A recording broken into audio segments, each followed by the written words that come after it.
হাদিসে বলা হয়েছে যখন আজান শুরু হয় শয়তান তখন এত জোরে ভাগতে থাকে, পালাতে থাকে, তার পিছনের রাস্তা দিয়ে দরাতুন জোরে জোরে পাদের আওয়াজ আসতে থাকে।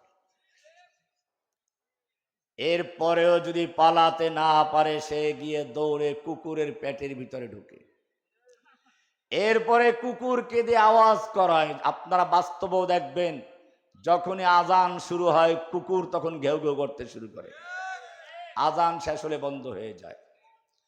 ঠিক তেমনি ভাবে এদেশের শয়তানের লেডি শয়তান যখনই এদেশের তাকবীর ধ্বনি শুনতো শয়তানের মতো তার গায়ে আগুন ধরে যেত, পালাবার চক্রান্ত করত।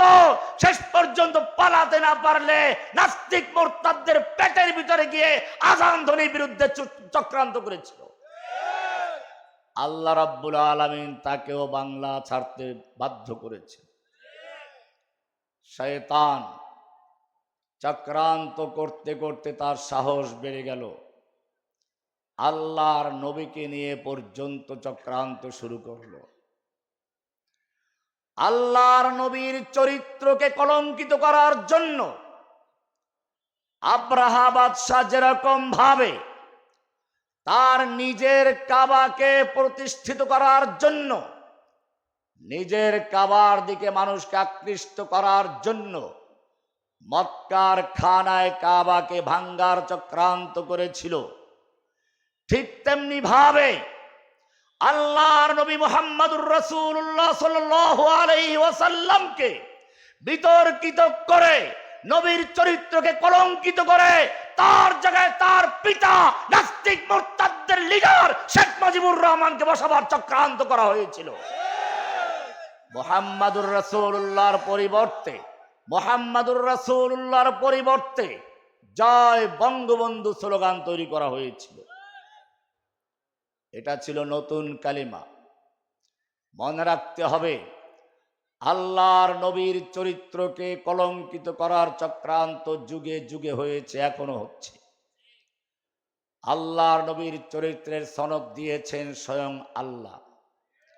ইন্নাকা লাআলা খুলুকিন আযীম, হে নবী নিশ্চয় আপনি মহান চরিত্রের উপরে অধিষ্ঠিত। কে বলেছেন? আল্লাহর নবীর চরিত্রের সনদ দিয়েছেন স্বয়ং আল্লাহ। এই নবীর চরিত্র নিয়ে যে ব্যক্তি কলঙ্কিত করার চেষ্টা করবে, নবীর চরিত্রকে বিতর্কিত করার চেষ্টা করবে, আল্লাহ রাব্বুল আলামিন তাদের শাস্তি কোরআনে পরিষ্কার করে দিয়েছেন। সূরা আহজাব 33 নম্বর সূরার 60 এবং 61 নম্বর আয়াত আল্লাহ সুবহানাহু ওয়া তাআলা বলছেন, লাইল্লাম ইয়ানতাহিল মুনাফিকুনা ওয়াল্লাযীনা ফী কুলুবিহিম মারাদ ওয়াল মুরজিফুনা ফিল মাদিনা, মুনাফিকরা এবং যাদের অন্তরে ইসলাম বিদ্বেষী রোগ আছে তারা, এবং যারা মদিনায় গুজব রটনা করে আল্লাহর নবীর স্ত্রীদেরকে নিয়ে, সন্তানদেরকে নিয়ে, নবীর চরিত্র নিয়ে যারা গুজব ছড়ায়, ব্লগ লেখে, আল্লাহ বলছেন লাইল্লাম ইয়ানতাহি, তারা যদি এই হীন কাজ থেকে বিরত না থাকে, লানুগরিয়ান্নাকা বিহিম, হে নবী আপনাকে আমি তাদের বিরুদ্ধে ইগরা করে দিব, খেপিয়ে দেব, উত্তেজিত করে দিব। সুম্মা লা ইউজাবিরুনাকা ফিহা ইল্লা কালিলা, অতঃপর তারপরে তারা আপনার প্রতিবেশী হয়ে মদিনায় বেশি দিন থাকতে পারবে না। যে কয়েকদিন থাকবে মালউনিন, মালাউন হয়ে থাকবে, মালাউন হয়ে থাকবে। মালাউন হয়েছিল হাসিনা, মালাউন হয়েছিল তার দরবেশ বাবা, কিন্তু আল্লাহ বলেছেন মালাউন হয়েও থাকতে পারবে না। আইনামা সুকিফু, ওদেরকে যেখানে পাওয়া যাবে উখিযু বাকরাউ করা হবে, ওয়াকুতিলু তাকতিলা, দৃষ্টান্তভাবে তাদেরকে টুকরো টুকরো করা হবে।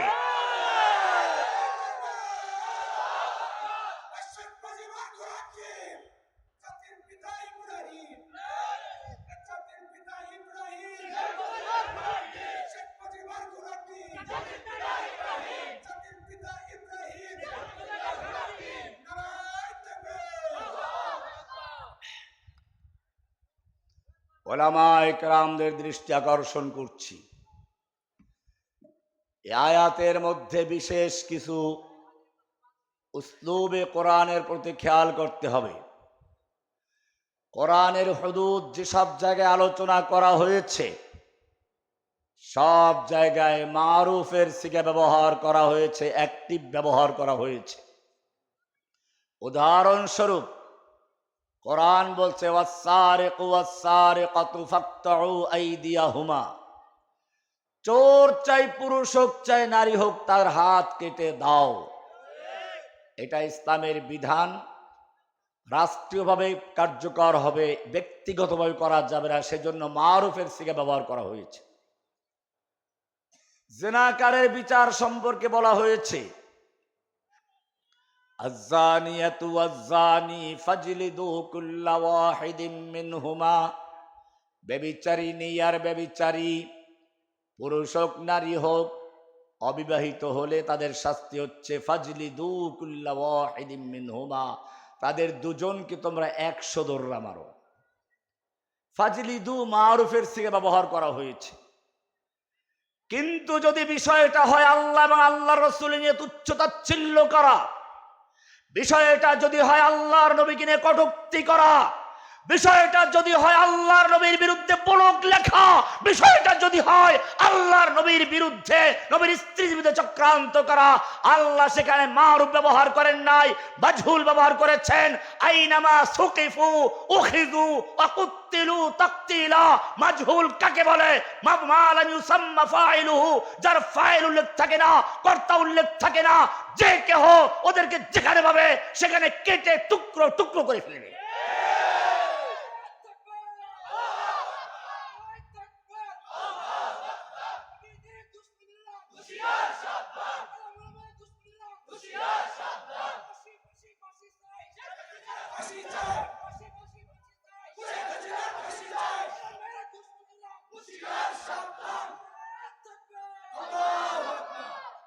আল্লাহ সুবহানাহু ওয়া তাআলা এ পর্যন্ত বলি ক্ষান্ত করেননি, এরপরে বলেছেন সুন্নাতাল্লাহ। কেউ বলতে পারে হয়তো এটা ওই সময়ে ছিল, বর্তমানে কার্যকর নয়। আল্লাহ রাব্বুল আলামিন তাদের সংশয় নিরসনের জন্য, তাদের সুয়ালে মুকাদ্দারের জবাব দেওয়ার জন্য আল্লাহ সুবহানাহু ওয়া তাআলা 61 নম্বর আয়াতে বলছেন সুন্নাতাল্লাহিল্লাযীনা খালাউ মিন ক্বাবলু, এটাই হচ্ছে আল্লাহর সুন্নাহ, আল্লাহর রীতি, আল্লাহর নীতি, যারা এই জাতীয় কাজ যুগে যুগে করেছে। ওয়ালান তাজিদা লিসুন্নাতিল্লাহি তাবদীলা, কিয়ামত পর্যন্ত আল্লাহর এই সুন্নাহ, আল্লাহর রীতি, আল্লাহর নীতিতে কোনো পরিবর্তন পাবে না। 2013 সালে শয়তান আল্লাহর নবীকে ভুলিয়ে দেওয়ার জন্য, নবীর চরিত্র নিয়ে কলঙ্কিত করার জন্য রাজীব হায়দার, অভিজিৎ রায়, ওয়াসিক বাবু নামে কতগুলো কুলাঙ্গারকে রাস্তায় নামিয়ে দিয়েছিল। গণজাগরণ মঞ্চের নামে নাস্তিক জাগরণ তৈরি করা হয়েছিল। এরা শুধু আলেম রসুলকে নিয়ে নয়, রসুলের ওয়ারিস ওলামায়ে কেরামদের নিয়ে চক্রান্ত করেছিল। কাউকে ধর্ষক, কাউকে জঙ্গি, কাউকে আবার দুর্নীতিবাজ, কাউকে রাজাকার বানিয়ে বিভিন্ন চক্রান্তের মাধ্যমে ওলামায়ে কেরামদের কণ্ঠ স্তব্ধ করার চক্রান্ত করা হয়েছিল। আমাদের মনে রাখতে হবে, যুগে যুগে আলেমদেরকে বিতর্কিত করার জন্য, বিভক্তি করার জন্য নানান চক্রান্ত হয়েছে। এক একজনকে এক একটা তকমা দিয়ে দুশমনরা বিভক্তির সৃষ্টি করেছে। এটাই ছিল যুগে যুগে ফিরআউনদের চরিত্র। আল্লাহ রাব্বুল আলামিন সূরা কাসাসের শুরুতেই বলেছেন ইন্না ফিরআউনা আলা ফিল আরদ ওয়া জাআলা আহলাহা শিয়া। ফিরআউন তার জাতিকে বিভিন্ন দলে বিভক্ত করেছিল, স্বাধীনতার পক্ষে বিপক্ষে, মুক্তিযুদ্ধের চেতনার পক্ষে বিপক্ষে, কেউ রাজাকার, কেউ অমুক তমুক, এরকম ভাবে বিভিন্ন দলে বিভক্ত করে, বিভিন্ন ট্যাগ লাগিয়ে মুসলিম উম্মাকে বিভক্ত করে তারপরে তারা তাদের শাসন পাকাভুক্ত করার চক্রান্ত করেছে। হাসিনা সরকারও সবচেয়ে বড় যে অস্ত্রটি ব্যবহার করেছে সেটি ছিল এদেশ থেকে ইসলামকে বিদায় করার জন্য, ইসলামকে ধ্বংস করার জন্য। একদিকে যেমন ছায়ানট, উদীচী এবং ভারতীয় সব হিন্দি সিনেমাগুলো বাংলাদেশে অবাধে বিচরণ করার সুযোগ করে দিয়েছিল, অপরদিকে ইসলামী তাহাজিব তামাদ্দুনকে ধ্বংস করার জন্য এদেশের তাফসির মাহফিল বন্ধ করে দিয়েছিল, ওলামায়ে কেরামদেরকে মসজিদের মেম্বার অপমান করা হয়েছিল, আলেমদেরকে কারাগারে বন্দী করা হয়েছিল। এরপরে ওলামায়ে কেরামদেরকে জঙ্গি তকমা দিয়ে বিভিন্ন নাটক সাজিয়ে তারপরে দেশের ছাত্র যুবকদেরকে গ্রেফতার করা হয়েছিল। আমি স্পষ্টভাবে বলতে চাই, হাসিনা সরকারের সবচেয়ে বড় শয়তানি চক্রান্ত ছিল, সে বুঝতে পেরেছিল এদেশের যুবকদের ভিতরে ইসলামী চেতনা জাগরণ তৈরি হয়েছে। সেই জাগরণকে ধ্বংস করার জন্য একের পর এক চক্রান্ত করেছে, যেই চক্রান্তের শিকার আমিও ছিলাম। আমাকে দিয়ে জঙ্গিবাদের একটা বড় নাটক করা হলো, আনসারুল্লাহ বাংলা টিমের প্রধান, আধ্যাত্মিক গুরু ইত্যাদি প্রচার করা হলো। আমি বাংলাদেশের বর্তমান সরকারকে এবং সকল মিডিয়াকে বলতে চাই, আনসারুল্লাহ বাংলা টিম নামে বাংলাদেশে কোন দলের অস্তিত্ব ছিল না। এটা ছিল রয়ের তৈরি করা একটা নিজস্ব একটা চিন্তা চেতনার থেকে তৈরি করা হাসিনার একটা ফাঁদ। আমি আদালতও চ্যালেঞ্জ করেছিলাম, আদালতের কাগজ খুলে দেখুন, ব্লগার রাজীব হায়দার হত্যা মামলার রায়ের কবিতে উল্লেখ করা আছে। আমি আদালতকে বলেছিলাম বাংলাদেশে আনসারুল্লাহ বাংলা টিম নামে কোনো দলের অস্তিত্ব নাই। আপনি যদি প্রমাণ করতে পারেন, আমি বলেছিলাম আমি একজন লেখক, কোন লেখক যদি কোনো দল করে তাহলে কোনো না কোনো সূত্র ধরে লেখার মধ্যে সেই দলের নাম নিয়ে আসে বা সমর্থন করে। আমি একজন খতিব, যদি খতিব কোনো দল করে কোনো না কোনো ভাবে তার বক্তব্যের মধ্যে তার সেই দলের নামটা নিয়ে আসে বা সমর্থন করে। আমি একজন শিক্ষক, আমার ছাত্র আছে, কোনো না কোনো ভাবে ছাত্রদের সামনে উস্তাদ কোন দল করে তার নাম চলে আসে। আমি বলেছিলাম সব প্ল্যাটফর্ম গুলো খুলে দেখো, আমার বইগুলো বক্তব্যগুলো সব রেকর্ড আছে। যদি প্রমাণ করতে পারো জসিমউদ্দিন রহমানীকে আর জেলে নেওয়ার দরকার নেই, একটা ক্রেন এনে তার সঙ্গে ঝুলিয়ে ফাঁসিতে ঝুলিয়ে আদালতের সামনে দৃষ্টান্ত স্থাপন করো। কিন্তু আদালত তার রায়ে লিখে দিয়েছে, পরিষ্কার লেখা আছে, রাষ্ট্রপক্ষ জসিমউদ্দিন রহমানীকে আনসারুল্লাহ বাংলা টিমের গুরু, প্রধান, আধ্যাত্মিক নেতা ইত্যাদি প্রমাণ করতে ব্যর্থ হয়েছে। এরপরেও দেশের নাস্তিক মোরতাদদের দালালরা বসে নাই। আমি পরিষ্কার বলি, হাসিনা সেই নাটক সাজিয়ে ক্ষমতায় টিকেছিল। 2014 সালে যখন একটা পাতানো নির্বাচন করেছিল, সারা বিশ্বের থেকে ধিক্কার আসছিল, তখনই কয়েকদিন পরে হলি আর্টিজানে এক বিশাল নাটক সাজিয়ে, জঙ্গি নাটক সাজিয়ে কতগুলো ছেলেদেরকে হত্যা করলো এবং তার পুলিশকে হত্যা করলো। দেখালো যেটা একটা বড় জঙ্গি আক্রমণ ছিল এবং সে সফলতা লাভও করেছিল। বিশ্ব বিবেকগুলো তখন আর তার সমালোচনা না করে নির্বাচনে যে সে কারচুপি করেছে তার বিরুদ্ধে না গিয়ে সবাই তাকে সমালোচনা চালানো শুরু করলো। এভাবেই সে ঘুঘু বারবার ধান খাচ্ছিল। শেষ পর্যন্ত যখন জুলাই আগস্টে ছাত্র জনতার আন্দোলন শুরু হলো, তখনও সেই একই কার্ড খেলার জন্য ছাত্র জনতাকেও রাজাকার এবং জঙ্গিবাদ আখ্যায়িত করা শুরু করেছিল। কিন্তু এবারে বিশ্ব দরবার বুঝেছে, গুগু তুমি বারবার ধান খেয়ে যাও, এবার তোমাকে ফাঁদে আটকানো হবে। এবার ছাত্র ঢেউয়ের সঙ্গে তাকে দেশ ছেড়ে পালাতে হয়েছে।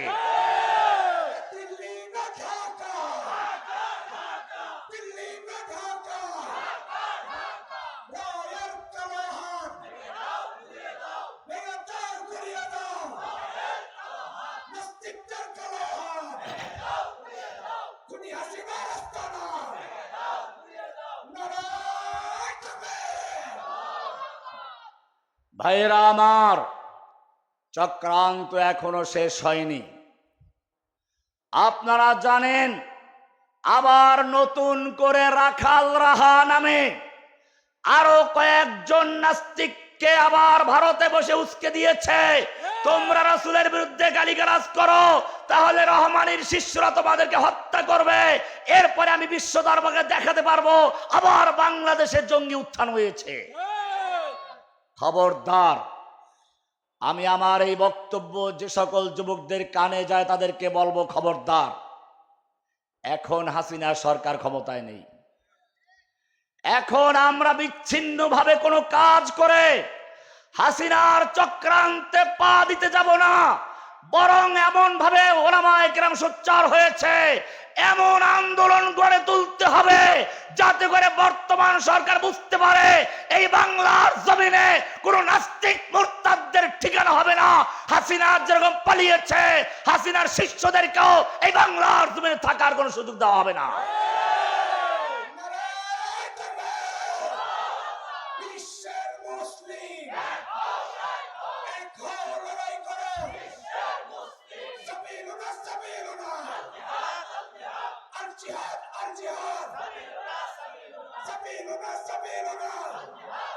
আমি জানতে পেরেছি আমার সেই 2013 সালের কিছু বক্তব্য কাট করে হয়তো রয়ের এজেন্টরা প্রচার করছে। আমার উন্মুক্ত তরবারি বইটা হয়তো রয়ের এজেন্টরাই নতুন করে ছাপিয়েছে, কারণ আমার জানা নাই কারা ছাপিয়েছে। এটা একটা চক্রান্ত হচ্ছে।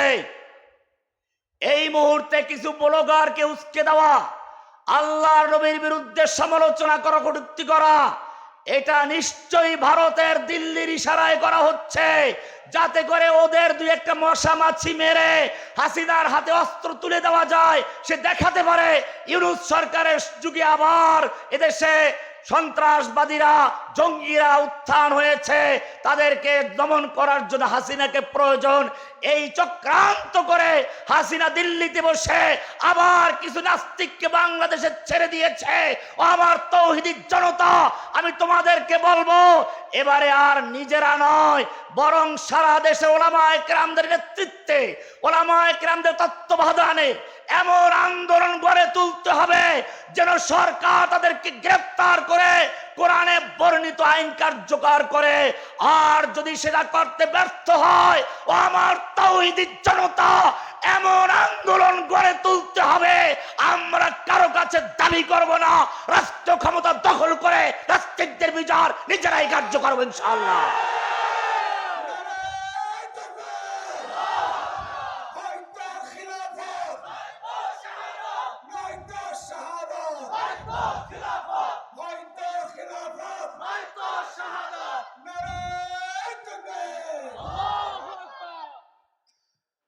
শয়তানের চক্রান্ত, লাআকুদান্না লাহুম সিরাতাকাল মুস্তাকিম, ডান দিক থেকে আসবে, বাম দিক থেকে আসবে, সামনের থেকে আসবে, পিছন থেকে আসবে। ও আমার জাতি, ও আমার যুবক ভাইয়েরা, সেই চক্রান্তগুলো যদি বুঝতে না পারো তাহলেই পরাজয় হবে। শয়তানের চক্রান্তে আমরা পড়ে যাব। যুগে যুগে শয়তান সিরাতে মুস্তাকিমের মাঝখানে বসেছিল, এখনো আছে। সেজন্য বুঝতে হবে, আল্লাহর নবী সাল্লাল্লাহু আলাইহি ওয়াসাল্লাম সাহাবায়ে কেরামদের নিয়ে একদিন আলোচনা করছিলেন।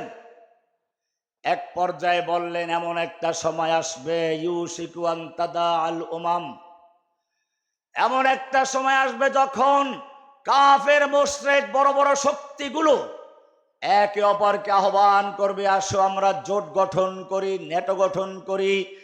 মুসলিমদেরকে নিধন করার জন্য তারা একে অপরকে আহ্বান করবে, যেরকম ভাবে খাবারের দস্তরখান বিছিয়ে খাবার তৈরি করে তারপরে মেহমানদেরকে ডাকা হয়। সাহাবায়ে কেরাম আশ্চর্য হয়ে গেলেন। আমরা এই মুসলিমেও সাহাবী, মাত্র 1 থেকে 1.5 লাখ সাহাবী, আমাদের ভয়ে গোটা দুনিয়া থরথর করে কাঁপে। আর তখন মুসলিমদেরকে হত্যা করার জন্য, মুসলিমদেরকে ধ্বংস করার জন্য কাফেরগুলো একে অপরকে আহ্বান করবে, তখন কি আমাদের মুসলিমদের সংখ্যা এর চেয়েও কমে যাবে? আল্লাহর রাসূল সাল্লাল্লাহু আলাইহি সাল্লাম বললেন, না, কমে যাবে না, তখন সংখ্যায় অনেক বেশি হবে। কিন্তু তখন মুসলিমদের অবস্থা হবে ওয়ালাকিন্নাকুম গুসাউন কা গুসাইস সাইল। তোমাদের মুসলিমদের অবস্থা হবে, তোমাদের মুসলিমদের অবস্থা হবে বন্যার সময়, বন্যার সময় পানির উপরে যেরকম খড়কুটা ভাসে, পানির উপরে যেরকম ভাবে কচুরি পানা ভাসে, পানির উপরে যেরকম ভাবে বুদবুদ থেকে ফেনা থাকে, তোমাদের মুসলিমদের অবস্থা সেরকম হবে। কি বুঝালেন? এটা কোরআনের একটা আয়াতের দিকে ইঙ্গিত। কোরআন বলছে, আলাম তারা কাইফা দারাবাল্লাহু মাসালান কালিমাতান তাইয়িবাতান কাশাজারাতিন তাইয়িবাহ আসলুহা সাবিতুন ওয়া ফারউহা ফিস সামা। আলাম তারা, তোমরা কি দেখতে পাচ্ছ না?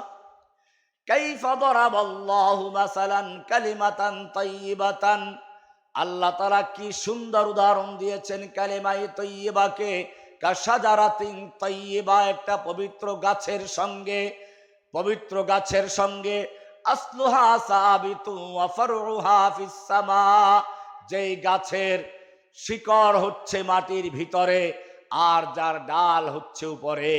অর্থাৎ শিকড় মাটির ভিতরে, কোনো পানি বন্যা তাকে ভাসিয়ে নিতে পারে না, পাতাগুলো মজবুত, কোন ঝড়ো হাওয়া তার পাতাগুলো ঝরাতে পারে না। মুমিনদের সঙ্গে এই গাছের বড় সুন্দর মিল আছে। আল্লাহর রাসূল সাল্লাল্লাহু আলাইহি সাল্লাম সাহাবীদেরকে জিজ্ঞেস করলেন, বলতে পারো গাছটা কি গাছ? সাহাবায়ে কেরাম মনে মনে জঙ্গলে খুঁজতে লাগলেন। আল্লাহর নবী হেসে বললেন, এটা কি খেজুর গাছ নয়? আমাদেরকেও মনে রাখতে হবে, আমাদেরকে আল্লাহ সুবহানাহু ওয়া তাআলা তাওহীদ দিয়েছেন, কালেমায়ে তাইয়্যিবা দিয়েছেন, লা ইলাহা ইল্লাল্লাহর কালেমা, যেই কালেমা সম্পর্কে আল্লাহ বলছেন এই কালেমার সাক্ষ্য না দিলে আযান হয় না, এই সাক্ষ্য না দিলে কিয়ামত হয় না, এই কালেমার সাক্ষ্য না দিলে ঈমান হয় না। এই সাক্ষ্য সম্পর্কে বলছেন কুল আইয়ু শাইইন আকবারু শাহাদা, এই সাক্ষ্য সম্পর্কে আল্লাহ বলেছেন শাহিদাল্লাহু আন্নাহু লা ইলাহা ইল্লাহু, আল্লাহ নিজে সাক্ষ্য দিয়েছেন। কি আছে সাক্ষ্যর মধ্যে? কোরআন তার ব্যাখ্যা দিয়েছে। লা ইলাহা ইল্লাল্লাহর দুইটা অংশ, লা মানে নেই, ইলাহা মানে কোনো মাবুদ নেই, কোনো মাবুদ যার আনুগত্য করা যায়, যার হুকুম মানা যায়, যার বিধান মানা যায়, যার সামনে সিজদা করা যায়, যার নামে পশু জবাই করা যায়, যার কাছে প্রার্থনা করা যায়। লা ইলাহা বলে সব কিছু উৎখাত করে পরিষ্কার পরিচ্ছন্ন করে শুধু একজনকে গ্রহণ করা। ইল্লাল্লাহ কাকে? এটা এরকম যেমন পুরাতন বিল্ডিং এ রং করতে গেলে আগে পুরাতন রংটা ঘষে মেজে ধুয়ে মুছে পরিষ্কার করে তারপরে নতুন রং করা হয়।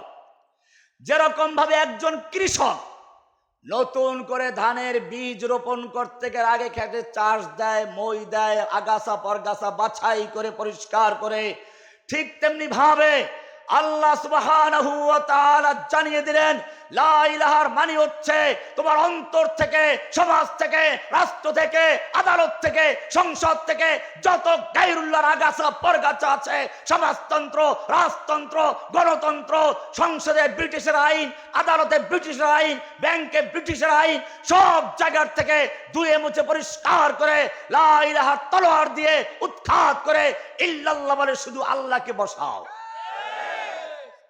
কোরআন কি সুন্দর করে বলছে, সূরা বাকারা 256 নম্বর আল্লাহ বলছেন, ফামান ইয়াকফুর বিত্তাগুত, ফামান ইয়াকফুর বিত্তাগুত, যে ব্যক্তি লা ইলাহা বলে সমস্ত তাগুতকে কুফুর করলো, বর্জন করলো। লা ইলাহা মানে তাখলিয়া, খালি করা। লা ইলাহা মানে নফি করা। লা ইলাহা মানে কুফর করা। ফামান ইয়াকফুর বিত্তাগুত, যেই ব্যক্তি লা ইলাহা বলে সমস্ত তাগুতকে বর্জন করলো, কুফর করলো, ইল্লাল্লাহ বলে ওয়ায়ুমিন বিল্লাহ, আল্লাহর উপর ঈমান আনলো, কয়টা কাজ করলো? আল্লাহ বলছেন যারা লা ইলাহা বলে আদালত থেকে ব্রিটিশের আইনকে উৎখাত করলো, লা ইলাহা বলে সংসদে মানবিক আইন বা উৎখাত করলো, লা ইলাহা বলে সমাজ থেকে যত গায়রুল্লাহ আছে, খাজা বাবা, গাজা বাবা, ল্যাংটাওয়ালা, দুর্গাওয়ালা, দরগাওয়ালা, যত রকমের ভণ্ড প্রতারক আছে, রাষ্ট্রীয় শয়তান আছে, সবগুলো উৎখাত করে ইল্লাল্লাহ বলে যারা অন্তরে শুধু আল্লাহকে বসালো, আল্লাহ বলছেন ফাকাদ ইস্তামসাকা, মাসাকা বলেন নাই, শুধু এক হাতে ধরা নয়, ইস্তামসাকা শক্তভাবে ধরেছে, শক্তভাবে দুই হাতে ধরেছে, বিল উরওয়াতিল উসকা মজবুত হাতল ধরেছে, মজবুত রশি ধরেছে, আল্লাহর আরশ ধরেছে, লান ফিসাম আলাহা, দুনিয়ার কোনো শক্তি নেই তাকে পরাজিত করতে পারে, দুনিয়ার কোনো শক্তি নেই তাকে বিচ্ছিন্ন করতে পারে, দুনিয়ার কোনো শক্তি নেই তাকে আল্লাহর থেকে সরাতে পারে। হামলা করে, আক্রমণ করে, চাই ডান দিক থেকে হোক, পিছন থেকে হোক, সামনে থেকে হোক, যেদিক থেকে হোক, তাকে বিচ্ছিন্ন করতে পারবে না। কারণ শয়তান সামনে পিছে ডানে বামে আক্রমণ করলেও আল্লাহ বলেন উপর থেকে আল্লাহ সাহায্য করছেন। যালিকা বিআন্নাল্লাহা মাওলাল্লাযীনা আমানু ওয়া আন্নাল কাফিরিনা লা মাওলা লাহুম।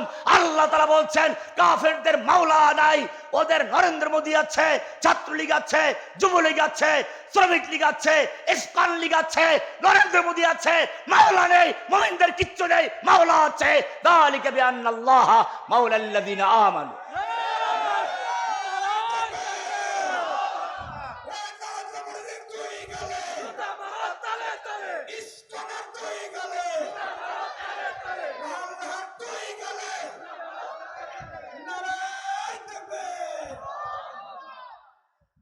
মনে রাখতে হবে, শয়তান যুগে যুগে হামলা করেছে ইসলামের বিভিন্ন পথের উপরে। একামতে দ্বীনের জন্য সবচেয়ে বড় কাজ হচ্ছে আল্লাহর নবীকে আল্লাহ রাব্বুল আলামিন দুনিয়ায় কেন পাঠিয়েছিলেন? এক কথায় উত্তর দাও। কোনো ব্যাখ্যার প্রয়োজন নেই, তাফসীরের প্রয়োজন নেই, শুধু জিজ্ঞেস করব আল্লাহ তাআলা তার রাসূলকে কোরআন দিয়ে, হেদায়েত দিয়ে, সত্য দ্বীন দিয়ে কেন দুনিয়ায় পাঠালেন? উত্তর সূরা তওবার 33 নম্বর আয়াত, সূরা ফাতহ 28 নম্বর আয়াত, সূরা সফের 9 নম্বর আয়াত আল্লাহ পরিষ্কার বলেছেন লিইয়ুযহিরাহু আলাদ দ্বীন কুল্লিহি, অন্য সব দ্বীন বাতিলকে ধ্বংস করে, অন্য সব দ্বীন বাতিলকে পরাজিত করে আল্লাহর জমিনে আল্লাহর দ্বীনে হককে বিজয়ী করার জন্য আল্লাহ তার রাসূলকে পাঠিয়েছেন। এটা নবীওয়ালা কাজ। এই নবীওয়ালা কাজ যারা করবে তাদের আজকে পরিচয় দেব ইনশাআল্লাহ। একটা দেশে দুই রকম মানুষ থাকে। কয় রকম? একদল সাধারণ জনগণ, যাদের কেউ কৃষি কাজ করে, কেউ চাকরি করে, কেউ ব্যবসা করে, সরকারকে ট্যাক্স দেয়। আর এক দল হচ্ছে ওই দেশের সেনাবাহিনী, যারা অন্য কোনো কাজ করে না, সব সময় সরকারের সেই ট্যাক্স নিয়ে যারা চলে, তাদের জীবনযাত্রা সম্পূর্ণ আলাদা। তারা সাধারণ জনগণের মতো নয়। কেন নয়? কারণ তারা হচ্ছে এই দেশকে রক্ষা করার দায়িত্ব নিয়ে আছে। এই দেশের উপরে যদি কোনো আক্রমণ আসে, কোন রকমের হুমকি আসে, জীবন দিয়ে তারা লড়াই করবে, জীবন বাজি রেখে যুদ্ধ করবে, দেশের স্বাধীনতা, সার্বভৌমত্ব, সীমানা তারা রক্ষা করে ছাড়বে। এটা হচ্ছে একটা দেশের সাধারণ জনগণ এবং সৈনিকদের মধ্যে পার্থক্য। আজকে আমি তোমাদেরকেও বলতে চাই, যারা এই তাফসীর মাহফিলে হাজির হয়েছো, যারা ইন্তেজাম করেছো, তোমাদেরকে মনে রাখতে হবে, একটা হচ্ছে সাধারণ মুসলমান যারা লা ইলাহা ইল্লাল্লাহর সাক্ষ্য দিয়ে ইসলামে প্রবেশ করেছে, তাদের কাজ হলো নামাজ পড়বে, রোজা রাখবে, হজ করবে, যাকাত দিবে, বিয়ে করবে, মুসলিম সন্তান জন্ম দিবে, আর তারা যাকাত দিয়ে তারা ইসলামী রাষ্ট্রকে সাহায্য করবে। অপরদিকে আর এক দলের পরিচয় ভিন্ন। কোরআন প্রথম দলের পরিচয় দিয়েছে, মিল্লাতা আবিকুম ইব্রাহিম হুয়া সাম্মাকুমুল মুসলিমিন। এই মিল্লাত তোমাদের পিতা ইব্রাহিমের মিল্লাত, তিনি তোমার নাম রেখেছেন মুসলিম। এটা সাধারণ পরিচয়। এরপরে আমি তোমাদের বলতে চাই, ইয়া তালিবি ইলমিন নবী মুহাম্মাদিন, ইমাম ইবনে হাজার আসকালানী রাহমাতুল্লাহি আলাইহি শারহ বুখারী তিনি বলেছেন, ইয়া তালিবি ইলমিন নবী মুহাম্মাদিন মা আনতুম ওয়া সাওয়াকুম বিসাওয়াইন। জেনে রাখবে, তোমরা এবং তোমাদের বাইরে যারা তারা সমান নও। তোমাদের বাইরে যারা তারা সাধারণ মুসলিম, তারা যদি সালাত, সিয়াম, হজ, যাকাত ইত্যাদি আল্লাহর হুকুম মেনে চলে, তাহলে তারা পার পেয়ে যাবে। কিন্তু তোমরা তা না, তোমাদের আলাদা পরিচয় আছে। আল্লাহ সূরা ফাতার 7 নম্বরে বলেছেন, ওয়ালিল্লাহি জুনুদুস সামাওয়াতি ওয়াল আরদ। আল্লাহ তাআলার অনেক সৈন্য আছে আসমানে, অনেক সৈন্য জমিনে। আল্লাহর আসমানের সৈন্য হচ্ছে ফেরেশতা, জমিনের সৈন্য হচ্ছে তোমরা। তোমাদের পরিচয় জুনুদুল্লাহি ফিল আরদ, আল্লাহর জমিনে আল্লাহর সেনা। একটা সাধারণ রাজনীতিবিদের যারা সৈনিক, তারা স্লোগান দেয়, আমরা সবাই অমুকের সেনা, ভয় করে না বুলেট বোমা। তোমাদের পরিচয় হচ্ছে জুনুদুল্লাহি ফিল আরদ। এই পরিচয় ফিলিস্তিনিরা বুঝতে পেরেছে, সেজন্য তাদের জীবন দিতে কোনো মায়া নেই, কারণ তারা জানতে পেরেছে তারা তাদের জীবনকে জান্নাতের বিনিময় আল্লাহর কাছে বিক্রয় করে দিয়েছে। তাদের মুখে গান হচ্ছে, লা তাসালনি লা তাসালনি মান আনা, লা তাসালনি মান আনা, আনা মিন জুন্দিস সামা। আমায় জিজ্ঞেস করো না আমি কি, আমার পরিচয় কি। লা তাসালনি মান আনা, আমায় জিজ্ঞেস করো না আমি কি, আমার পরিচয় কি। আনা মিন জুন্দিস সামা, আমার পরিচয় হচ্ছে আমার দুনিয়ার কোন নেতানেত্রী সৈনিক নই, আমি আসমানের সেনা, আল্লাহর সৈনিক, ভয় করি না বুলেট বোমা।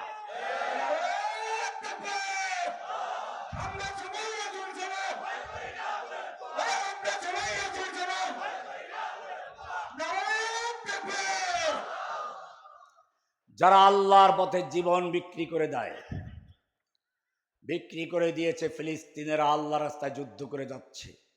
বিজয় দেওয়ার মালিক কে? বিক্রয় করে দিয়েছে পরিচয়, আল্লাহর সেনা পরিচয় লাভ করেছিল আফগানিরা। যুগ যুগ ধরে যুদ্ধ করে বিশ্বের পরাশক্তিগুলোকে আফগান ছেড়ে পালাতে বাধ্য করেছে।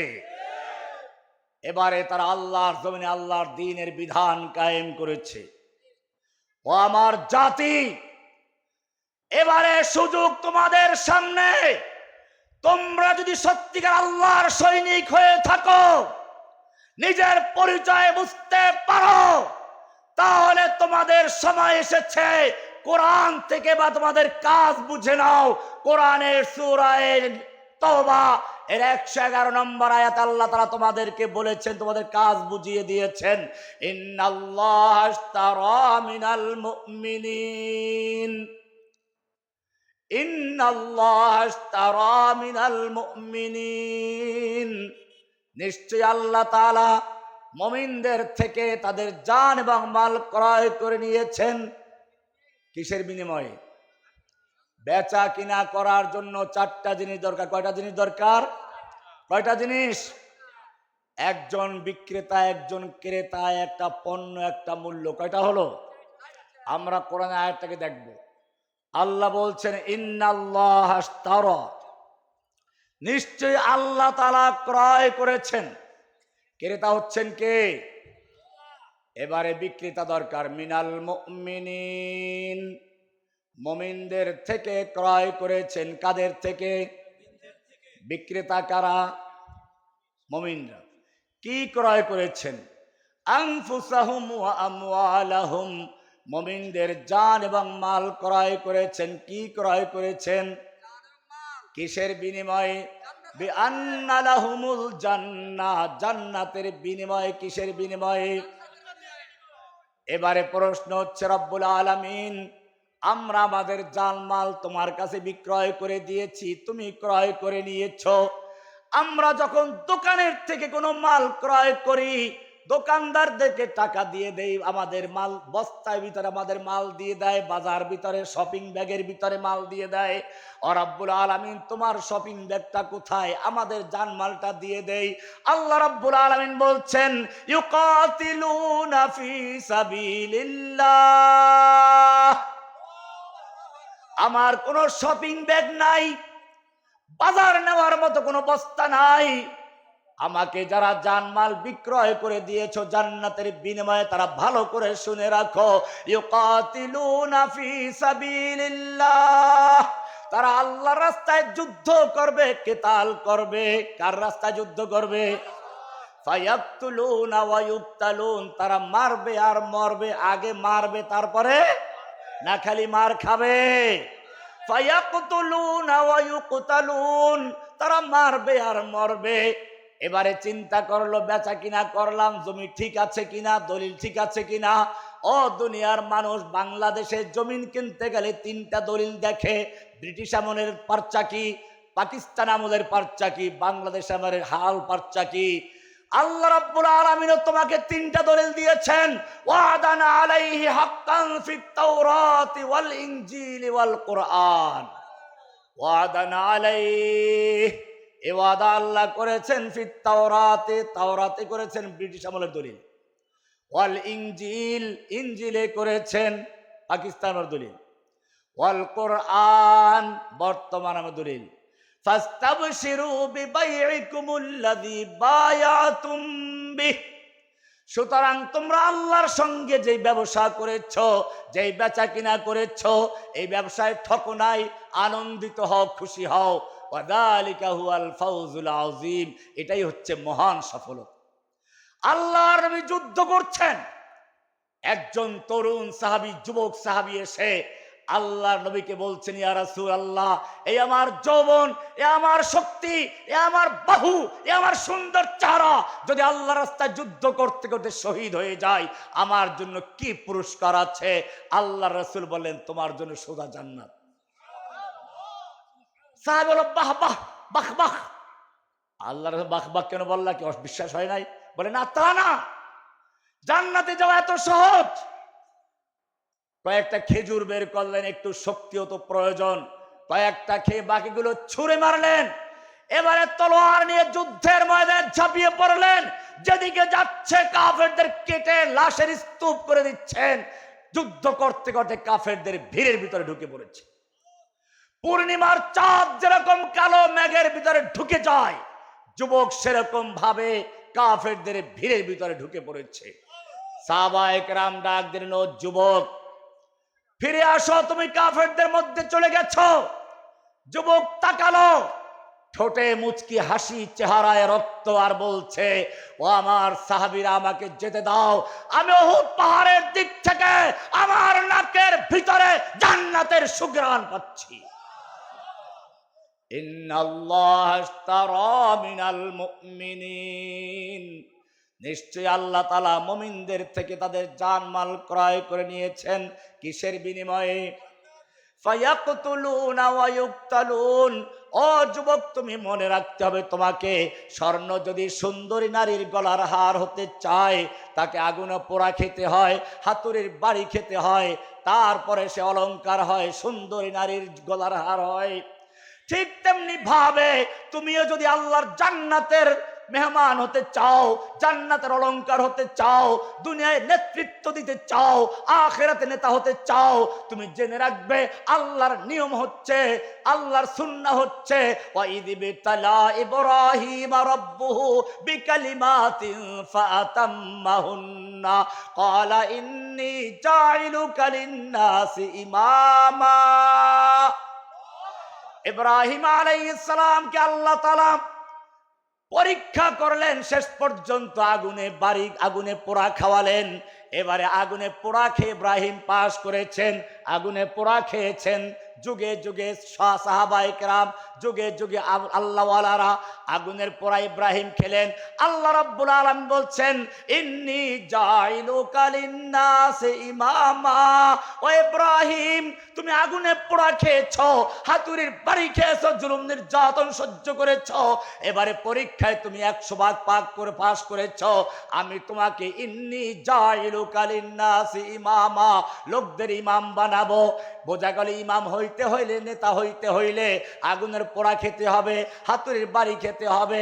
ইব্রাহিম আলাইহিস সালাম বললেন, আমিন যুররিয়াতি, ও আল্লাহ তুমি তো শুধু আমাকে ইমাম বানাবে, নেতা বানাবে, আমার সন্তানদের থেকেও বানাও। আল্লাহ বলছেন, না না, শোনো, আমার সুন্নাহ হচ্ছে লা ইয়ানালু আহদিজ জালিমিন, তোমার সন্তানদের মধ্য থেকে যারা তোমার মতো আগুনের পোড়া খাবে, হাতুড়ির বাড়ি খাবে, পরীক্ষায় পাশ করবে, যে জুলুম অত্যাচার নির্যাতন সহ্য করে যারা হকের পক্ষে দাঁড়িয়ে থাকবে, আমি অবশ্যই তাদের ইমাম বানাবো।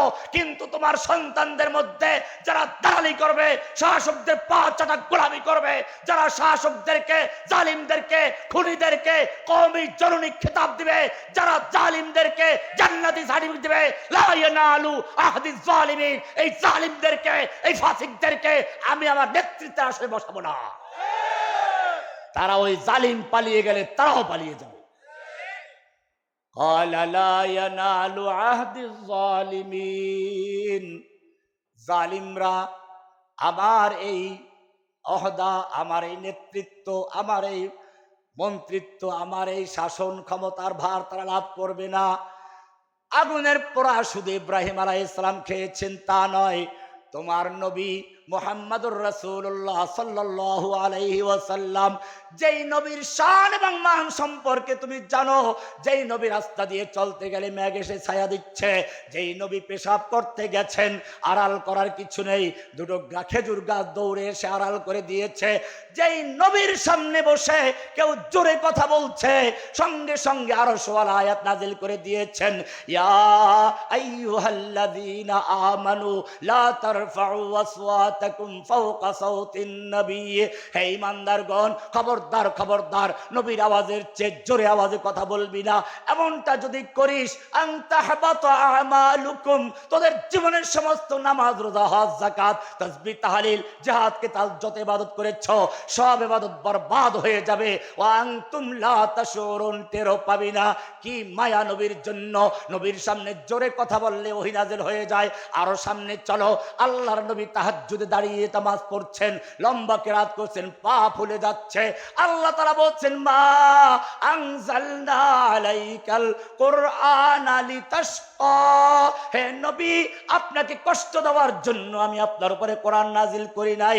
শুধু এতটুকুই নাই, আরো কি সুন্দর মায়াবী ডাক দিয়ে বলছেন, ইয়া আইয়ুহাল মুজাম্মিল, ও কামলিওয়ালা, কুমিল লাইলা ইল্লা কালিলা, তুমি রাত্রি জাগরণ করো কিন্তু কিছুক্ষণ ঘুমাও, তুমি সারা রাত ইবাদত করার কোনো প্রয়োজন নেই। নিসফাহু আবিল কুসমিনহু কালিলা আও জিদ আলাইহি, রাতের অর্ধেক অংশ বা তার চেয়ে একটু কম বা তার চেয়ে একটু বেশি, তার মানে হচ্ছে তুমি যেরকম ভাবে সারা রাত্র ইবাদত করলে খুশি হও, আমি আল্লাহ তোমাকে কিছুক্ষণ ঘুমন্ত দেখলেও খুশি হয়ে যাই। কি মায়া নবীর সঙ্গে। আরো সামনে চলো, আল্লাহর নবীর উপর ওহী নাজিল হতে শুরু করলো। আল্লাহর নবী কোরআনকে দ্রুত মুখস্থ করার জন্য ঠোঁট নাড়াচাড়া করছেন। হেফজখানার ছাত্র যেরকম ভাবে কোরআনকে মুখস্থ করার জন্য ঝুলতে থাকে আর ঠোঁট নাড়াচাড়া করতে থাকে, আল্লাহর নবীও ঠোঁট নাড়াচাড়া করে কোরআন মুখস্থ করতে লাগলেন। কি মায়া নবীর জন্য। ওহী নাজিল হয়ে গেল, লা তুহাররিক বিহি লিসানাকা লিতাজালা বিহি ইন্না আলাইনা জামাহু ওয়া কুরআনা, হে নবী, কোরআনকে দ্রুত মুখস্থ করার জন্য ঠোঁট নাড়াচাড়া করার কোনো প্রয়োজন নেই। কোরআনকে দ্রুত মুখস্থ করার জন্য কষ্ট করে ঠোঁট নাড়াচাড়া করে ঝুলে ঝুলে পড়ার কোনো দরকার নেই। ইন্না আলাইনা জামাহু ওয়া কুরআনা, নিশ্চয় সমস্ত কোরআনকে নূর বানিয়ে আপনার সিনার মধ্যে জমা করে দেওয়া এবং তারপরে সেই কোরআন পড়া এবং কোরআনের ব্যাখ্যা প্রদান করা সব দায়িত্ব আমি আল্লাহ নিজে গ্রহণ করেছি। কষ্ট করে ঠোঁট নাড়াচাড়া করার কোনো প্রয়োজন নেই। কি মায়া নবীর জন্য! ও মুসলিম যুবক, এবারে ভালো করে শুনে রেখো, এই নবী উহুদের ময়দানে যুদ্ধ করছেন, মাথায় লোহার টুপি পরা আছে, শরীরে ডবল লৌহ বর্ম পরা আছেন। এক কাফের এসে আল্লাহর নবীর সে লোহার টুপির উপরে জোরে আঘাত করলো। লোহার টুপিটা ভেঙ্গে নবীর গালের ভিতর দিয়ে ঢুকে মারির দাঁতে আঘাত করেছে। দুটো দাঁত পড়ে গেছে, লোহাটা এখনো ভিতরে রয়ে গেছে। যুদ্ধের পরে একজন সাহাবী সেই লোহা বের করার জন্য দাঁত দিয়ে জোরে কামড় দিলেন, লোহাটা বের হয়ে আসলো ঠিকই, ওই সাহাবীরও দুটো দাঁত পড়ে গেল। কি ব্যথা! তোমার দাঁতে একটু ব্যথা হলে, যন্ত্রণা হলে পাগল হয়ে যাও, ডাক্তার কাছে যাওয়ার জন্য তুমি তাড়াহুড়া করতে থাকো। আল্লাহর নবী, যার এত মর্যাদা, যার সম্পর্কে কোরআনের আয়াত নাজিল হয়ে গেল, এত সুন্দর মায়া, সেই নবী যখন রক্তাক্ত হচ্ছেন, আল্লাহর নবীকে যখন তলোয়ারে আঘাত করা হচ্ছিল, আমি জিজ্ঞেস করতে চাই, তখন আল্লাহ দেখতে পাচ্ছিলেন কিনা? আল্লাহর ফিরানোর ক্ষমতা ছিল কিনা? ফিরিয়েছিলেন কিনা? এই নবীকে যখন তায়েফে পাথর মারা হচ্ছিল, পাথর বৃষ্টি সহ্য করতে না পেরে জমিনে লুটিয়ে পড়লেন। কাফের সন্তানরা আবার তাকে উঠিয়ে পাথর মারলো, তিন বার পড়ে গেলেন। আমি জিজ্ঞেস করতে চাই, এই কাফের বাচ্চারা যখন নবীকে পাথর মারছিল, আল্লাহ তাআলা তখন দেখতে পাচ্ছিলেন কিনা? আল্লাহর ফিরাবার ক্ষমতা ছিল কিনা? ফিরিয়েছিলেন কিনা? ফিরান নাই। কেন ফিরান নাই? তাহলে কি নবীর প্রতি আল্লাহ অসন্তুষ্ট ছিলেন? আল্লাহ সে কথার জবাব দিয়েছেন না।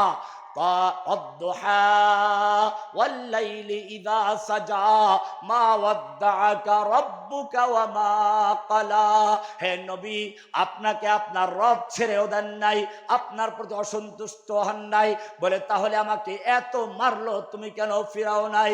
আল্লাহ রাব্বুল আলামিন বলছেন, আমার ওই যে সুন্নাহ, আগুনে পোড়া না খেলে আমি তাকে নেতৃত্ব দান করি না। আম হাসিবতুম আন তাদখুলুল জান্নাতা ওয়ালাম্মা ইয়াতিকুম মাসালুল লাযীনা খালাউ মিন ক্বাবলিকুম মাসসাতুহুমুল বাসাউ ওয়াদ-দাররাউ ওয়াযুলজিলু হাত্তা ইয়াকুলার রাসূলু ওয়াল্লাযীনা আমানু মাআহু মাতা নাসরুল্লাহ। আম হাসিবতুম, তোমরা কি মনে করেছো, আন তাদখুলুল জান্নাতা, জান্নাতে চট করে ঢুকে যাইবা? ওই যে একজন চট করে ঢুকে যাবে না, এটা শয়তান মাঝে মধ্যে এরকম ভেঙচি মারে। কোরআন বলছে, বদরে যখন কাফেররা পরাজিত হলো, বন্দী হলো, নিহত হলো, বাকিরা পালিয়ে গেল, তখন শয়তানও বলেছিল, মক্কার কাফেররা বলেছিল আবার দেখা হবে এই জায়গায়। আল্লাহর নবী চ্যালেঞ্জ দিলেন, কাফের ভয় পেয়ে গেল, কিন্তু ওই যে ভেঙচি মারে খবর ছড়িয়ে দিল, ইন্নান নাসা ক্বাদ জামাউ লাকুম ফাখশাউহুম ফাযাদাহুম ঈমানা ওয়া ক্বালু হাসবুনাল্লাহু ওয়া নি'মাল ওয়াকিল। যখন তাদেরকে ভয় দেখানো হলো, খবর ছড়িয়ে দেওয়া হলো, ইন্নান নাসা ক্বাদ জামাউ লাকুম, বিশাল সেনা সমাবেশ ঘটানো হয়েছে, বিশাল শক্তি নিয়ে তোমাদের আক্রমণ করা হবে, ভয় পাও। আল্লাহ বলছেন ফাযাদাহুম ঈমানা, ভয় তো পায় নাই, উল্টা তাদের ঈমান আরো বেড়ে গিয়েছে, এবং 32 নম্বরে গিয়ে ওদের শেষ চিহ্ন পর্যন্ত ওদের কাবা, ওদের বাপের ভিটা গুড়িয়ে দিয়ে আগুন দিয়ে পুড়িয়ে দিয়েছে। ফাযাদাহুম ঈমানা ওয়া ক্বালু হাসবুনাল্লাহু ওয়া নি'মাল ওয়াকিল। ভাইয়েরা আমার, চট করে ঢুকে পড়ো, আমরা অপেক্ষায় আছি।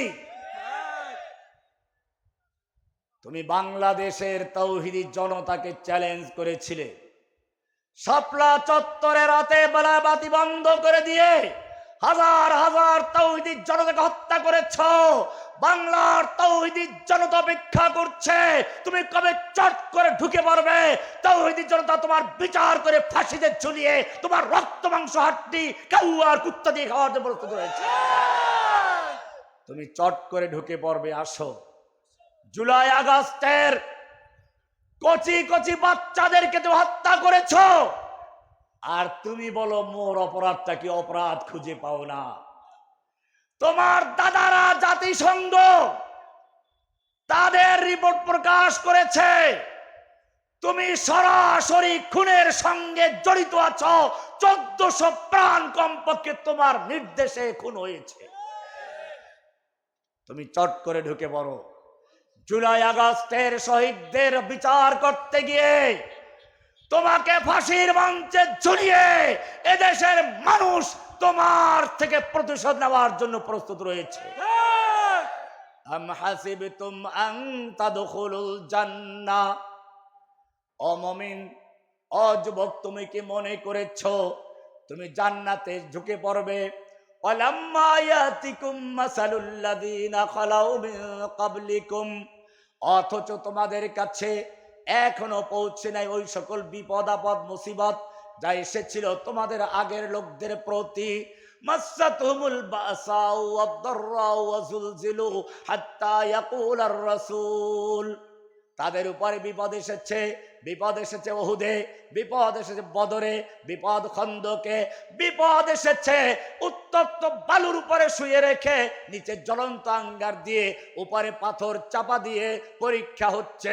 পরীক্ষা হচ্ছে শুলিবিদ্ধ অবস্থায়, বলা হচ্ছে তোমার জায়গায় তোমার নবীকে রাখা হোক, তোমাকে ছেড়ে দেওয়া হোক। শুলিবিদ্ধ অবস্থায় পরীক্ষা হচ্ছে, গর্জন করে বলছে ফালাস্তু বালি হিনা উকতালু মুসলিমা আলা আইয়ি শাক্কিন কানা ফিল্লাহি মাসরাই ওয়া যালিকা ফি যাতিল ইলাহি ওয়া ইয়াশা ইউবারিক লি ফি আওসালি শিলবিন মুমাজ্জাই। এই কাফেরের দল, তোরা কি মনে করছিস আমি শুলিবিদ্ধ অবস্থায় ভয় পেয়ে গেছি? না না, শোন, আমার জায়গায় নবীকে রাখা দূরের কথা, নবীর পায়ে একটা কাঁটা বিদ্ধ হবে, আমি খোবায়েব সুস্থ থাকবো তা কল্পনাও করা যায় না। কি সুন্দর জবাব! পরীক্ষা হচ্ছে হুনাইনে, আল্লাহর নবীর পরীক্ষা হচ্ছে। সেই হুদায়বিয়ার ময়দানে খবর আসলো ওসমানকে হত্যা করা হয়েছে, একজন মুমিনকে হত্যা করা হয়েছে। খবর আসলো, আল্লাহর নবী তাবুর থেকে বের হয়ে গেলেন, জোরে ডাক দিলেন ইয়া সাহাবা শাজারা, ওহে গাছের নিচে অবস্থানকারী সাহাবীরা বেরিয়ে আসো। সাহাবায়ে কেরাম বের হয়ে আসলেন। আল্লাহর নবী বললেন আমি খবর পেয়েছি, আমি মক্কায় ওসমানকে পাঠিয়েছিলাম, ওরা ওসমানকে হত্যা করেছে। আমি হাত রেখে দিচ্ছি, আমার হাতের উপর হাত রেখে বায়াত করো, অঙ্গীকার করো, ওয়াদা করো, ওসমান হত্যার বদলা নিতে গিয়ে হয়তো আমরা মক্কা বিজয় করে ছাড়বো, নতুবা সকলেই শহীদ হয়ে যাব, একটা লোকও আমরা মদিনায় ফিরে যাব না। কে কে তৈরি আছে? ইতিহাস পড়ুন, কোরআন পড়ুন। আল্লাহর নবী যখন হাত রেখে দিলেন, পর্যায়ক্রমে 1400 হাত আল্লাহর নবীর হাতের উপরে হাত রেখে বায়াত করলো। আল্লাহর নবী এক পর্যায়ে নিজের বাম হাতটাকে ডান হাত উপরে রেখে দিচ্ছেন আর বলছেন এটা হচ্ছে ওসমানের হাত, যাতে ওসমান এই বায়াত থেকে বঞ্চিত না হয়। বায়াত হয়ে গেল। আল্লাহর নবীর সাহাবীরা কবিতা পড়তে লাগলেন, নাহানুল্লাযীনা বায়াউ মুহাম্মাদা, আমরা সে জাতি যারা আল্লাহর নবীর হাতে হাত রেখে বায়াত করেছি, আলাল জিহাদে মা বাকিনা আবাদা, আমার দেহের সঙ্গে যতক্ষণ রূহ থাকবে অতক্ষণ পর্যন্ত আমরা কেউ পালাবো না, হয়তো শহীদ নয়তো গাজী, আল্লাহর জন্য জীবন বাজি। এই কবিতা পড়তে লাগলেন। মক্কার কাফেরদের কলিজায় খবর হয়ে গেল, মক্কার কাফেররা ভয় পেয়ে গেল, ওসমানকে নিয়ে চলে আসলো। আমরা তো ওসমানকে মেহমানদারি করাচ্ছিলাম, আমরা সন্ধি করব। আমি বলি শুধু এই খবর মক্কা পর্যন্ত নয়, এই বায়াতের খবর সাত আসমান ভেদ করে, লৌহ কলম ছেদ করে আল্লাহর আরশ পর্যন্ত পৌঁছে গেছে। আরশ থেকে আল্লাহ বলছেন, লাকাদ রাদিয়াল্লাহু আনিল মুমিনিনা ইয ইউবাইউনাকা তাহতাশ শাজারা। আল্লাহ তাআলা মুমিনদের প্রতি সন্তুষ্ট হয়েছেন, মুমিনদের প্রতি রাজি হয়ে গেছেন, মুমিনদের প্রতি খুশি হয়ে গেছেন। ইয ইউবাইউনাকা তাহতাশ শাজারা, যখন তারা আপনার হাতে হাত রেখে বায়াত করছিল গাছের নিচে বসে। গাছ পর্যন্ত কোরআন এসে গেছে। শুধুমাত্র খুশি হয়েছেন এই পর্যন্ত নয়, আরো সামনে পড়ুন সূরা ফাতার 18 নম্বর আল্লাহ বলছেন, ইন্নাল্লাযীনা ইউবাইউনাকা ইন্নামা ইউবাইউনাল্লাহ। হে নবী, যারা আপনার হাতে হাত রেখে বায়াত করেছিল, যারা আপনার হাতে হাত রেখে বায়াত করেছিল, তারা আপনার হাতে হাত রেখে বায়াত করে নাই, তারা স্বয়ং আল্লাহর কাছে বায়াত করেছে।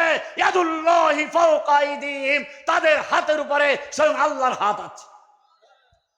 ভাইরা আমার, আল্লাহর নবী একজন উসমানের জন্য নিজের জীবন উৎসর্গ করেছেন, 1400 সাহাবায়ে কেরামদের জীবন উৎসর্গ করেছেন।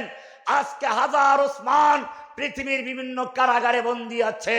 হাজার উসমান বাংলার জমিনে বাংলাদেশের কারাগারগুলোতে আছে। আপনারা জানেন এই মঞ্চে আজকে সাখাওয়াত হোসেন রাজি সাহেব এসে গেছেন নাকি? হুজুর এসে গেছেন না? বলবেন না? সাখাওয়াত হোসেন রাজি সাহেব বাংলার সিংহ পুরুষ, আমাদের উস্তাদ মুফতি আমিনী সাহেবের উত্তরসূরি আমাদের সামনে আছেন। উনিও কারাগারে ছিলেন। শাইখুল হাদিস ইবনে শাইখুল হাদিস আল্লামা আজুল হক সাহেবের সুযোগ্য সন্তান মামুনুল হক সাহেব কারাগারে ছিলেন। এদেশের হাজার হাজার আলেমকে বন্দী করা হয়েছিল। কিছু তারা মুক্তি পেয়েছেন, এখনো অনেক ভাইয়েরা জেলখানায় আছেন। আমার সঙ্গে সাখাওয়াত ভাই, মুফতি মনির হোসেন কাসিমি সাহেব এবং মামুনুল হক সাহেব জেলখানায় গিয়ে দেখা করেছিলেন। আলহামদুলিল্লাহ, আমার অনেক ভালো লেগেছে সেই বন্দী অবস্থাতে। আমি দোয়া করি আল্লাহ রাব্বুল আলামিন এই সাখাওয়াত হোসেন সাহেবদেরকে, মামুনুল হক সাহেবদেরকে এই যুগের মুফতি আমিনী, এই যুগের শাইখুল হাদিস হিসেবে কবুল করেন এবং জাতির সঠিক নেতৃত্ব দিয়ে বাংলাদেশে আমরা কারো কাছে দাবি করব না, ইনশাআল্লাহ কোরআনের রাজ কায়েম করে নিজেরাই নাস্তিক মুরতাদের বিচার করব ইনশাআল্লাহ। পরিশেষে আমি সরকারকে বলবো, শেখ হাসিনা যেরকম ভাবে জঙ্গিবাদের উত্থান ঘটে, জঙ্গিবাদের ট্যাগ লাগিয়ে নাটক সাজিয়ে সে তার ক্ষমতায় থাকার জন্য বিভিন্ন চক্রান্ত করেছিল, আবারও ক্ষমতায় ফেরার জন্য কিছু নাস্তিক মুরতাদদেরকে, রাখাল রাহাদেরকে মাঠে নামিয়েছে আল্লাহর বিরুদ্ধে, আল্লাহর রাসূলের বিরুদ্ধে কটূক্তি করার জন্য। আমি সরকারকে বলবো, তোমরা হাসিনার মতো ভুল করো না, বরং ওদেরকে গ্রেফতার করে ওদের পাওনা চুকিয়ে দাও। নতুবা তাওহীদি জনতা এইবার ওদেরকে নয়, তাওহীদি জনতা এমন বিপ্লব ঘটাবে, এমন উত্তাল তরঙ্গ নিয়ে ঢাকায় প্রবেশ করবে, সমস্ত ক্ষমতার মসনদ উল্টে দিয়ে ইনশাআল্লাহ তাওহীদি জনতা ক্ষমতা দখলে নিয়ে নাস্তিক মুরতাদদের বিচার করে ছাড়বে এবং তাদের বন্দী ভাইদেরকে মুক্ত করে ছাড়বে। ওয়া আখিরু দাওয়ানা আলহামদুলিল্লাহি রাব্বিল আলামিন। আসসালামু আলাইকুম ওয়া রাহমাতুল্লাহি ওয়া বারাকাতুহু।